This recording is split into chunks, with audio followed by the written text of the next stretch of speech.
আসসালামু আলাইকুম সবাইকে, কেমন আছেন? আজকে আমি একদম না কেটে পুরো গোটা গোটা আমরা আচার করে দেখাবো। কি লোভনীয় লাগছে দেখতে বলেন। এখন আমি একটা কড়াইতে পর্যাপ্ত পরিমাণ সরিষার তেল দিয়েছি আর কিছু গরম মশলা এখানে আমি দিয়ে দিয়েছি। এখন আমি তেলটা গরম হওয়ার জন্য অপেক্ষা করব। দেখতে পাচ্ছেন, এখন আমি এখানে ওই যে আমড়াগুলা কেটে ধুয়ে রেখেছিলাম, এখন সবগুলা এখানে আমি দিয়ে দেব।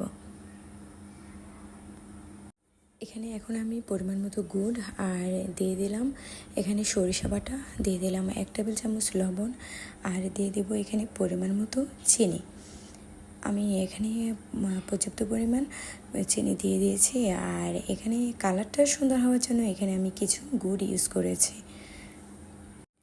এখন দিয়ে দেব আমি ভেজে রেখেছিলাম ওই পাঁচফোড়ন মশলাটা, এখানে এখন আমি পরিমাণ মতো দিয়ে দেব।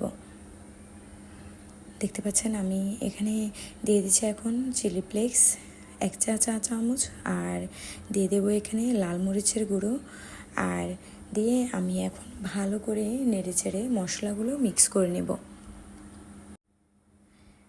এখন এখানে আমি দিয়ে দেব পরিমাণ মতো ভিনেগার, দিয়ে আমি আবারও ভালো করে নেড়ে চেড়ে 10 মিনিটের জন্য রান্না করব। আর 10 মিনিট পরে দেখতে পাচ্ছেন আমড়াগুলোর কালার চেঞ্জ হয়ে গেছে, একদম ঝটপট রেডি হয়ে গেছে আমার আমড়ার আচার। দেখতে কি লোভনীয় লাগছে বলেন। চাইলে এভাবে আপনারা বাসায় তৈরি করে নিতে পারেন ঝটপটে আমড়ার আচার।